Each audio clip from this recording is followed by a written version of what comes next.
కూర్చోవాలి, ఒక మంచి ఎక్కడ చూసుకోవాలి, బకెట్ తీసుకొని ఇద్దరు తీయాలి. ఇద్దరు కూర్చోవాలి, ఉమ్, ఇద్దరు కూర్చొని తీయాలి, ఉమ్, ఫాస్ట్ తీయాలి. ఉమ్.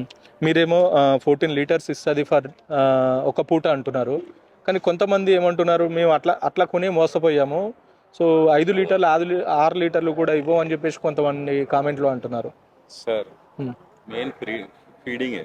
ఉమ్, ఇప్పుడు కూడా ఈ బ్రీడ్కి ఇప్పుడు వచ్చారు మీరు, ఇప్పుడు పిండినప్పుడు చూడు పాలు ఎంత ఉన్నది, ఉమ్, ఇప్పుడు ఎంత రెడీ ఉన్నది, మీరు పిండుకొని చూసుకోండి. ఉమ్, అర్థమైంది కాదు, ఉమ్, మీరు ఫీడింగ్ వేయలేకుంటే మళ్ళీ పాలు అది రాదు, మీకు పాలు పిండడానికి రాదు అంటే నువ్వు అది కూడా వేస్ట్ చేస్తున్నావు టైం దాని మీద. ఉమ్, అందుకోసం ఏం చెప్తున్నా, 3-4 months డైరీ రంగంలో వచ్చిన తర్వాత, ఎక్స్పీరియన్స్ వచ్చిన తర్వాత ఈ బ్రీడ్కి వెళ్ళు అని ఎందుకు చెప్తున్నా.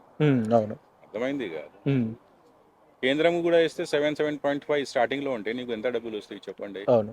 ఒక్క బరే మేపుకుంటే నీకు 20 లీటర్స్ తీస్తున్నావు, 22 లీటర్స్ తీస్తున్నావు, 24 లీటర్స్ తీస్తున్నావు, 18